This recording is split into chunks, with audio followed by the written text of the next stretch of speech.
5 لوگوں کی نماز کبھی قبول نہیں ہوتی، رزق میں برکت نہیں رہتی اور دنیا و آخرت میں دردناک عذاب۔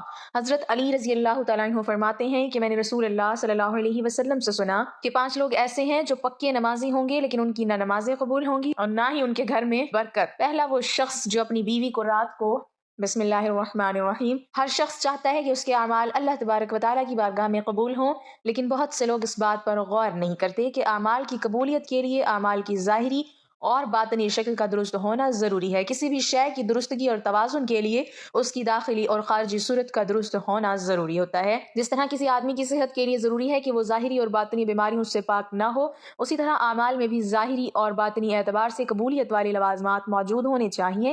باطنی اعتبار سے اعمال کی قبولیت کے لیے اصلاح نیت شرط ہے۔ جب تک کسی انسان کی نیت درست نہ ہوگی اس وقت تک اس کے اعمال اللہ تبارک و تعالیٰ کی بارگاہ میں قبول نہیں ہو سکتے۔ اصلاح نیت کے حوالے سے بخاری شریف کی 2 احادیث درج ذیل ہیں۔ نبی کریم صلی اللہ علیہ وسلم نے فرمایا کہ تمام اعمال کا دار و مدار نیت پر ہے اور ہر عمل کا نتیجہ ہر انسان کو اس کی نیت کے مطابق ہی ملے گا۔ بس جس کی ہجرت یعنی ترک وطن دولت دنیا حاصل کرنے کے لیے ہو یا کسی عورت سے شادی کی غرض ہو، بس اس کی ہجرت انہی چیزوں کے لیے ہوگی جن کے حاصل کرنے کی نیت سے اس نے ہجرت کی ہے۔ رسول اللہ صلی اللہ علیہ وسلم نے فرمایا گھوڑے 3 طرح کے لوگوں کے لیے ہیں، ایک شخص کے لیے ان کا رکھنا کار ثواب ہے، دوسرے کے لیے برابر برابر نہ عذاب نہ ثواب، اور تیسرے کے لیے وبال جان ہے جس کے لیے وہ اجر ہے۔ یہ وہ شخص ہے جس نے اسے اللہ کے راستے کے لیے باندھ کر رکھا اور اس کی رسی چراگاہ میں دراز کر دی، تو وہ گھوڑا جتنی دور تک چراگاہ میں گھوم کر چرے گا وہ مالک کی نیکیوں میں ترقی کا ذریعہ ہوگا، اور اگر گھوڑے نے اس دراز رسی کو بھی توڑ لیا اور 1 یا 2 دوڑ اس نے لگائی تو اس کے قدموں کے نشانات اور اس کی لید بھی مالک کے لیے باعث اجر و ثواب ہوگی، اور اگر گھوڑا کسی نہر سے گزرا اور اس نے نہر کا پانی پی لیا، مالک نے اسے پلانے کا کوئی ارادہ نہیں کیا تھا، تب بھی مالک کے لیے یہ اجر کا باعث ہوگا، اور ایسا گھوڑا اپنے مالک کے لیے ثواب ہوتا ہے۔ اور دوسرا شخص برابر برابر والا ہوتا ہے جو گھوڑے کو اظہار بے نیازی یا اپنے بچاؤ کی غرض سے باندھتا ہے اور اس کی پشت اور گردن پر اللہ کے حق کو بھی نہیں بھولتا، تو یہ گھوڑا اس کے لیے نہ عذاب ہے نہ ثواب۔ اور تیسرا وہ شخص ہے جو گھوڑے کو فخر اور ریا کے لیے باندھتا ہے، تو یہ اس کے لیے وبال جان ہے۔ ان احادیث سے نیت کی درستگی کی اہمیت کا اندازہ ہوتا ہے، لیکن یہ بھی ایک حقیقت ہے کہ دنیا میں مختلف مذاہب اور نظریات کے پیروکار لوگوں کی ایک بہت بڑی تعداد نیت درست رکھتی ہے۔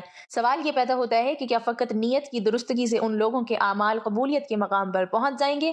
کتاب و سنت کے مطالعے سے یہ بات واضح ہوتی ہے کہ اعمال کی قبولیت کے لیے نبی کریم صلی اللہ علیہ وسلم کے اسوہ حسنہ کی پیروی اور آپ صلی اللہ علیہ وسلم کی اتباع کرنا انتہائی ضروری ہے۔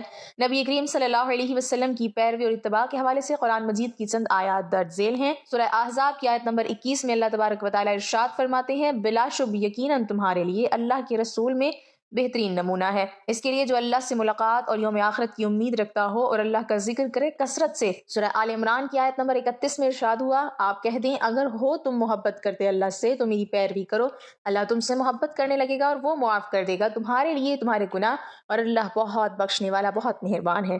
سورہ حجرات کی آیت نمبر 1 میں ارشاد ہوا اے وہ لوگو جو ایمان لائے ہو تم آگے مت بڑھو اللہ اور اس کے رسول کے سامنے اور اللہ سے ڈرو، بے شک اللہ خوب سننے والا بہت جاننے والا ہے۔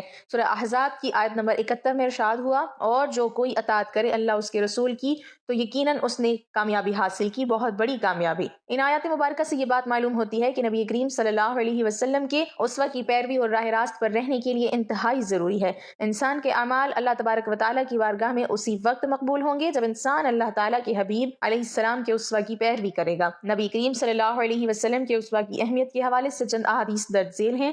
عبداللہ ابن عمرو بن عاص بیان فرماتے ہیں کہ مجھ سے نبی کریم صلی اللہ علیہ وسلم نے پوچھا کہ کیا یہ خبر صحیح ہے کہ تم رات بھر عبادت کرتے ہو اور پھر دن میں روزے رکھتے ہو؟ میں نے کہا جی ہاں یا رسول اللہ میں ایسا ہی کرتا ہوں۔ آپ صلی اللہ علیہ وسلم نے فرمایا لیکن اگر تم ایسا کرو گے تو تمہاری آنکھیں بیداری کی وجہ سے بیٹھ جائیں گی اور تمہاری جان ناتواں ہو جائے گی، یہ جان لو کہ تم پر تمہارے نفس کا بھی حق ہے اور بیوی بچوں کا بھی، اس لیے کبھی روزہ بھی رکھو اور کبھی بلا روزے کے بھی رہو، عبادت بھی کرو اور سویا بھی کرو۔ نمبر 2 بخاری شریف ہی میں ایک اور مقام پر اسی حدیث کو قدر تفصیل سے یوں بیان کیا گیا ہے کہ عبداللہ ابن عمرو بن عاص فرماتے ہیں کہ مجھ سے رسول اللہ صلی اللہ علیہ وسلم نے فرمایا عبداللہ کیا یہ خبر صحیح ہے کہ تم دن میں تو روزہ رکھتے ہو اور ساری رات نماز پڑھتے ہو؟ میں نے عرض کی صحیح ہے یا رسول اللہ صلی اللہ علیہ وسلم۔ آپ نے فرمایا کہ ایسا نہ کر، روزہ بھی رکھ اور بے روزہ کے بھی رہ، نماز بھی پڑھ اور سو بھی، کیونکہ تمہارے جسم کا بھی تم پر حق ہے، تمہاری آنکھوں کا بھی تم پر حق ہے، اور تمہاری بیوی کا بھی تم پر حق ہے، اور تم سے ملاقات کرنے والوں کا بھی تم پر حق ہے۔ بس یہی کافی ہے کہ ہر مہینے میں 3 دن روزہ رکھ لیا کرو، کیونکہ ہر نیکی کا بدلہ 10 گنا ملے گا، اور اس طرح یہ ساری عمر کا روزہ ہو جائے گا۔ لیکن میں نے اپنے پر سختی چاہی تو مجھ پر سختی کر دی گئی۔ میں نے عرض کی یا رسول اللہ میں اپنے میں قوت پاتا ہوں۔ اس پر آپ نے فرمایا کہ پھر اللہ کے نبی داؤد علیہ السلام کا روزہ رکھ اور اس سے آگے نہ بڑھ۔ میں نے پوچھا اللہ کے نبی داؤد علیہ السلام کا روزہ کیا تھا؟ آپ صلی اللہ علیہ وسلم نے فرمایا 1 دن روزہ رکھتے اور 1 دن بے روزہ رہا کرتے تھے۔ عبداللہ رضی اللہ تعالیٰ عنہ بعد میں جب ضعیف ہو گئے تو کہا کرتے تھے کاش میں رسول اللہ صلی اللہ علیہ وسلم کی دی ہوئی رخصت مان لیتا۔ 3 صحابہ اکرام نبی کریم صلی اللہ علیہ وسلم کی ازواج مطہرات کے گھروں کی طرف آپ کی عبادت کے متعلق پوچھنے آئے۔ جب انہیں نبی کریم صلی اللہ علیہ وسلم کا عمل بتایا گیا تو جیسے انہوں نے اسے کم سمجھا اور کہا کہ ہمارا نبی کریم صلی اللہ علیہ وسلم سے کیا مقابلہ، آپ تو معصوم عن الخطا ہیں۔ ان میں سے ایک نے کہا کہ آج سے میں ہمیشہ رات بھر نماز پڑھا کروں گا، دوسرے نے کہا کہ میں ہمیشہ روزے سے رہوں گا اور کبھی ناغہ نہیں ہونے دوں گا، تیسرے نے کہا کہ میں عورتوں سے جدائی اختیار کر لوں گا اور کبھی نکاح نہیں کروں گا۔ پھر نبی کریم صلی اللہ علیہ وسلم تشریف لائے اور ان سے پوچھا کیا تم نے ہی یہ باتیں کہی ہیں؟ سن لو اللہ تعالیٰ کی قسم، اللہ رب العالمین سے میں تم سب سے زیادہ ڈرنے والا ہوں، میں تم میں سب سے زیادہ پرہیزگار ہوں، لیکن میں اگر روزے رکھتا ہوں تو افطار بھی کرتا ہوں، نماز پڑھتا ہوں رات میں اور سوتا بھی ہوں، اور میں عورتوں سے نکاح کرتا ہوں میرے طریقے سے، جس نے بے رغبتی کی وہ مجھ سے نہیں۔ ان حدیث مبارکہ سے معلوم ہوتا ہے کہ اعمال کی قبولیت کے لیے نبی کریم صلی اللہ علیہ وسلم کے اسوہ کامل کی پیروی کرنا نہایت ضروری ہے۔ اس حوالے سے اگر انسان فرض عبادات پر غور کرے تو یہ بات بآسانی سمجھ میں آ جاتی ہے کہ اگر انسان نبی کریم صلی اللہ علیہ وسلم کی سنت اور اسوہ سے پیش قدمی یا روگردانی کرنے کی کوشش کرے تو اس کی عبادات قبول نہیں ہو سکتی۔ چنانچہ اگر فجر کی نماز کے 2 فرائض کی بجائے 3 فرائض ادا کیے جائیں یا مغرب کے 3 فرائض کی بجائے 4 فرائض ادا کیے جائیں تو ایسی عبادت یقیناً اللہ کی بارگاہ میں مقبول نہیں ہوگی۔ اسی طرح اگر ہر رکعت میں 2 کی بجائے 3 سجدے کیے جائیں تو ایسی صورت میں بھی عبادات اللہ کی بارگاہ میں مقبول نہیں ہوں گی۔ صفا اور مروہ کی سعی کے 7 چکروں کی بجائے 8 یا 9 چکر لگانے کی صورت میں سعی قبول نہیں ہوگی۔ اسی طرح طواف کے 7 چکروں کی بجائے 9 چکر لگانے کی صورت میں طواف قبول نہیں ہوگا۔ چنانچہ اگر ہم چاہتے ہیں کہ ہمارے اعمال اللہ کی بارگاہ میں مقبول ہوں تو ہمیں نیت کی اصلاح کے بعد نبی کریم صلی اللہ علیہ وسلم کی سنت سے تمسک کو اختیار کرنا چاہیے۔ اسی اصلاح نیت اور سنت سے تمسک کی وجہ سے ہمارے اعمال قبولیت سے ہمکنار ہو سکتے ہیں۔ اللہ تبارک و تعالیٰ نے سورہ ملک کی پہلی 2 آیات میں ارشاد فرمایا بہت بابرکت ہے وہ ذات جس کے ہاتھ بادشاہی ہے اور جو ہر چیز پر قدرت رکھنے والا ہے، جس نے موت اور حیات کو اس لیے پیدا کیا تاکہ تمہیں آزمائے کہ تم میں سے احسن عمل کون کرتا ہے۔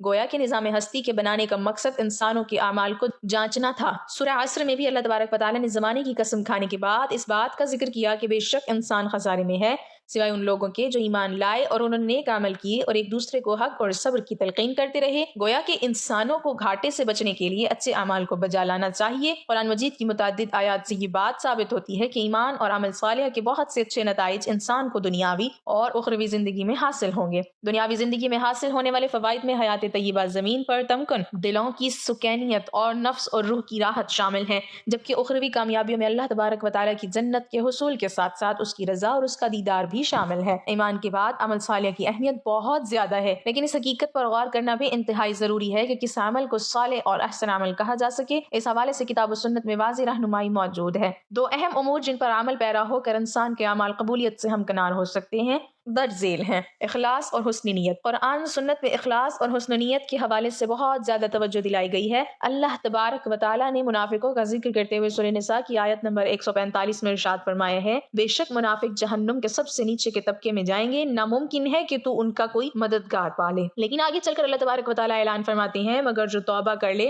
اور اصلاح کر لیں اور اللہ تبارک و تعالیٰ کو مضبوطی سے تھام لیں اور اپنے دین کو اللہ کے لیے خاص کر لیں تو یہ لوگ مومنین کے ساتھ ہوں گے اور اللہ تبارک و تعالیٰ مومنوں کو اجر عظیم عطا فرمائے گا۔ اسی طرح سورہ زمر کی آیت نمبر 2 اور 3 میں اللہ تبارک و تعالیٰ ارشاد فرماتے ہیں بس آپ اللہ ہی کی عبادت کریں، اسی کے لیے دین کو خالص کرتے ہوئے، خبردار دین خالص اللہ تبارک و تعالیٰ ہی کے لیے ہے۔ احادیث طیبہ سے یہ بات بھی معلوم ہوتی ہے کہ اعمال بظاہر کتنے ہی خوش نما کیوں نہ ہوں، اگر ان میں خلوص نہیں ہوگا تو اعمال قبولیت کے درجے تک نہیں پہنچ سکیں گے۔ چنانچہ ایک حدیث طیبہ میں ایک قاری یا عالم کا ذکر ہے، اسی طرح ایک مجاہد اور سخی کا بھی ذکر ہے۔ ان لوگوں نے اچھے اعمال دکھلاوے کے لیے کیے ہوں گے، گو کہ لوگ ان کو نیک اور صالح ہی سمجھتے ہوں گے، لیکن اللہ تبارک و تعالیٰ انسانوں کی نیت سے بخوبی آگاہ ہے اور دلوں کے بھیدوں کو جاننے والے ہیں۔ وہ قیامت کے دن ان ریاکاروں کو کامیاب اور کامران کرنے کی بجائے ناکام اور نامراد کر دیں گے۔ ان سے جب ان کے اعمال کے بارے میں سوال کیا جائے گا تو قاری اور عالم اپنی علمی خدمات کا، جبکہ مجاہد اپنے جہاد اور سخی اپنی سخاوت کا ذکر کرے گا۔ اللہ تبارک و تعالیٰ اس موقع پر انہیں کہیں گے، تم نے یہ کام شہرت اور دکھلاوے کے لیے کیے، بس تم جو چاہتے تھے تمہیں کہا گیا۔ اللہ تبارک و تعالیٰ ان کو جنت میں داخل کرنے کی بجائے جہنم کے دہکتے ہوئے شعلوں میں اتار دے گا۔ اس کے بالمقابل سورہ بقرہ کی آیت نمبر 110 اور سورہ مزمل کی آیت نمبر 20 میں اللہ تبارک و تعالیٰ فرماتے ہیں، اور جو کوئی بھی خیر کا کام تم آگے بھیجو گے اس کو اللہ کے پاس موجود پاؤ گے۔ گویا کہ اگر خیر کا کوئی بھی کام چھوٹا ہو یا بڑا ہو، اگر خالص اللہ کی رضا کے لیے ہو تو وہ اللہ تبارک و تعالیٰ کے پاس درج ہو جائے گا۔ اس کے بالمقابل عمل کتنا ہی بڑا کیوں نہ ہو، اگر اس میں نیت درست نہ ہو تو وہ عمل انسان کی تباہی اور بربادی پر منتج ہوگا۔ ایک حدیث پاک میں نبی کریم صلی اللہ علیہ وسلم نے 3 طرح کے گھوڑوں کا ذکر کیا۔ ایک گھوڑا وہ ہے جو انسان نے فخر، غرور اور دکھلاوے کے لیے رکھا ہوتا ہے۔ اس گھوڑے کا چلنا پھرنا، پانی پینا، چارہ کھانا، حتیٰ کہ اس کا فاضل مادہ بھی انسان کے بائیں پلڑے میں ڈال دیا جائے گا۔ اس کے بالمقابل ایک گھوڑا اجر والا یہ گھوڑا وہ ہے جس کو اللہ تبارک و تعالیٰ کے راستے میں چلایا جائے گا۔ اس گھوڑے کے چلنے پھرنے، کھانے پینے اور حتیٰ کہ اس کے فاضل مادے میں اللہ تبارک و تعالیٰ نے مالک کے لیے حسنات کو رکھا ہے۔ تیسرے گھوڑے پردے والا ہے جس کو انسان اپنی ضرورت کے لیے استعمال کرتا ہے۔ یہ گھوڑا گو انسان کے لیے اجر کا باعث نہ بھی ہو، انسان کی تباہی پر منتج نہیں ہوگا۔ اعمال کی قبولیت کے لیے اپنی نیت کی اصلاح کرنا انتہائی ضروری ہے۔ حدیث پاک میں جہاں پر یہ بات آئی ہے کہ بے شک اعمال کا دارومدار نیتوں پر ہے، وہاں پر اس بات کا بھی ذکر موجود ہے کہ جس کی ہجرت اللہ تعالیٰ کی ذات کے لیے ہے، اللہ تبارک و تعالیٰ کے پاس اس کی ہجرت اسی طرح درج ہوگی۔ اس کے بالمقابل جس نے کسی عورت سے نکاح کرنے کے لیے وطن کو خیر آباد کہا، وہ بظاہر مہاجرین فی سبیل اللہ کی ہمراہ کیوں نہ ہو، لیکن اس کے ساتھ معاملہ اس کی نیت کے مطابق کیا جائے گا۔ نبی کریم صلی اللہ علیہ وسلم کا اسوہ اصلاح نیت کے ساتھ ساتھ اسوہ رسول صلی اللہ علیہ وسلم بھی اعمال کی قبولیت میں کلیدی کردار ادا کرتا ہے۔ اللہ تبارک و تعالیٰ نے سورہ احزاب کی آیت نمبر 21 میں ارشاد فرمایا، یقیناً تمہارے لیے رسول اللہ صلی اللہ علیہ وسلم کی زندگی میں بہترین نمونہ ہے۔ اسی طرح اللہ تبارک و تعالیٰ نے سورہ نساء کی آیت نمبر 80 میں ارشاد فرمایا، جس نے رسول اللہ صلی اللہ علیہ وسلم کی اطاعت کی گویا کہ اس نے اللہ تبارک و تعالیٰ کی اطاعت کی ہے۔ اسی طرح اللہ تبارک و تعالیٰ نے سورہ آل عمران کی آیت نمبر 31 میں ارشاد فرمایا، کہہ دیجئے اگر تم اللہ سے محبت رکھتے ہو تو میری تابعداری کرو، خود اللہ تم سے محبت کرنے لگے گا۔ نبی کریم صلی اللہ علیہ وسلم اللہ تبارک و تعالیٰ کی طرف سے کائنات کے آخری الہامی اور ناطق وحی رہنما ہیں۔ آپ صلی اللہ علیہ وسلم کے بعد کسی شخص پر بھی اللہ تبارک و تعالیٰ کی وحی نہیں آئے گی۔ اللہ تبارک و تعالیٰ نے انسانی زندگی کے جملہ امور میں آپ صلی اللہ علیہ وسلم کی ذات کو ہمارے لیے حجت اور رہنما بنا دیا ہے۔ نبی کریم صلی اللہ علیہ وسلم کے عمل کے ساتھ جس کا عمل ہم آہنگ ہوگا اس کا عمل بارگاہ الہی میں مقبول ہوگا، اور جس کا عمل نبی کریم صلی اللہ علیہ وسلم کے عمل کے مطابق نہیں ہوگا اس کے عمل کو رد کر دیا جائے گا۔ چنانچہ جب ہم ارکان اسلام پر نگاہ ڈالتے ہیں تو یہی بات سمجھ میں آتی ہے کہ ہمیں ان کی بجا آوری میں اپنی من مانی کرنے کی بجائے نبی کریم صلی اللہ علیہ وسلم کے اسوہ کو اختیار کرنا چاہیے۔ اگر کوئی شخص حسن نیت کے ساتھ نماز کی ادائیگی کرتے ہوئے ایک رکعت میں 1 رکوع کی بجائے 2 رکوع ادا کرے اور 2 سجدوں کی بجائے 4 سجدے کرے تو ایسے شخص کی نماز قبول ہونے کی بجائے رد کر دی جائے گی۔ اسی طرح کوئی شخص طواف کرتے ہوئے بیت اللہ شریف کے 4 چکروں کی بجائے 9 یا 11 چکر لگائے تو ایسے شخص کے طواف کو قبول نہیں کیا جائے گا۔ بالکل اسی طرح اگر کوئی شخص صحیح کرتے ہوئے 7 کی بجائے 5 یا 9 چکر لگائے تو اس کے عمل کو بھی مسترد کر دیا جائے گا۔ یہی معاملہ روزوں کا بھی ہے۔ روزوں میں انسانوں کو سحری سے لے کر افطاری تک اپنی بھوک، پیاس اور جبلی خواہشات کو دبانا پڑتا ہے۔ اگر کوئی شخص ثواب کی نیت سے روزے کو طول دیتے ہوئے افطاری کے وقت کوئی شاہ تک لے جائے تو ایسے شخص کا روزہ اس کے لیے باعث اجر ہونے کی بجائے باعث وبال بن جائے گا۔ نبی کریم صلی اللہ علیہ وسلم کا طرز عمل ہمارے لیے ایک کسوٹی کی حیثیت رکھتا ہے۔ ہمیں اپنے اعمال کی قبولیت کے لیے آپ صلی اللہ علیہ وسلم کی ذات سے ہمہ وقت رہنمائی حاصل کرتے رہنا چاہیے۔ جو شخص آپ صلی اللہ علیہ وسلم کی ذات سے رہنمائی کا طلبگار ہوگا اور آپ صلی اللہ علیہ وسلم کے اسوہ پر چلنے کی کوشش کرے گا، اللہ تبارک و تعالیٰ اس کے اعمال کو قبول و منظور فرمائیں گے۔ اس کے بالمقابل حسن نیت رکھنے کے باوجود جس کا عمل رسول صلی اللہ علیہ وسلم سے ہم آہنگ نہیں ہوگا اس کے اعمال قبول نہیں کیے جائیں گے۔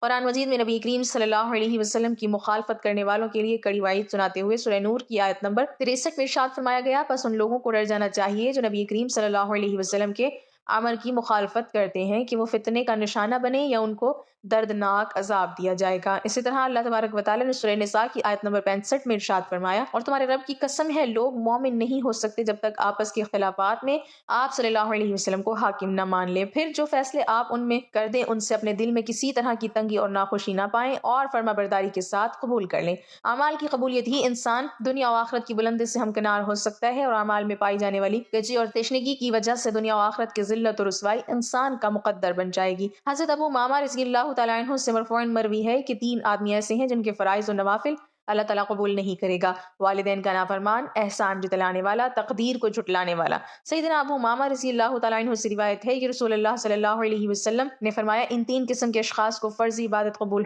ہوتی ہے، نہ نفلی عبادت: نافرمان و بدسلوک، احسان جتلانے والا اور تقدیر کو جھٹلانے والا۔ کچھ لوگوں کی نماز قبول نہیں ہوتی، احتیاط کیجیے۔ نمبر 1، مشرک کی نماز قبول نہیں ہوتی، بتوں کو پوجنے والے، حضرت عیسیٰ علیہ السلام کو اللہ کا بیٹا کہنے والے، قبروں کو سجدہ کرنے والے۔ نمبر 2، ظالم کی نماز قبول نہیں ہوتی، ظلم چاہے ایک پر کیا جائے یا پوری عوام پر، ظالم کی نماز اس کے منہ پر مار دی جاتی ہے۔ نمبر 3، سود کھانے والے کی نماز قبول نہیں ہوتی، سود خور سود کھا کر اللہ اور اس کے رسول سے جنگ کا تقاضا کر رہا ہوتا ہے، اس لیے اس کی نماز اور باقی عبادات بھی اس کے منہ پر مار دی جاتی ہیں۔ نمبر 4، نجومی سے قسمت کا حال پوچھنے والے کی نماز 40 دن تک قبول نہیں ہوتی۔ نمبر 5، تنہائی میں گناہ کرنے والوں کی نماز قبول نہیں ہوتی، قیامت والے دن چاہے یہ تہامہ پہاڑ کے برابر نیکیاں لے کر آئیں، اللہ پاک پھونک سے ان کی ساری نیکیاں اڑا دیں گے، یعنی حرام تعلق، چوری، زنا۔ نمبر 6، ریاکاری اور دکھاوا کرنے والوں کی جو نماز دکھاوے کے لیے پڑھیں نماز قبول نہیں ہوتی۔ نماز اللہ تعالیٰ کی عبادت ہے جو کہ خالص اللہ کی رضا اور خوشنودی کے لیے پڑھی جاتی ہے۔ قیامت والے دن سب سے پہلا سوال نماز کا ہوگا، لیکن اگر آپ کی نماز قبول ہی نہ ہوتی ہو تو کیا آپ کو دنیا اور آخرت دونوں میں کامیابی حاصل ہوگی؟ غور کریں کہیں آپ ان گناہوں میں ملوث تو نہیں۔ اللہ پاک ہم سب کو ایمانداری اور خشوع و خضوع سے نماز پڑھنے کی توفیق عطا فرمائے، آمین، اللہم آمین، والحمد للہ رب العالمین۔ اور تمام تعریفیں اللہ کے لیے ہیں جو سارے جہان کو پالنے والا ہے۔ ناظرین، کمنٹ باکس میں اللہ تعالیٰ کے 99 ناموں میں سے ایک نام ضرور ٹائپ کریں۔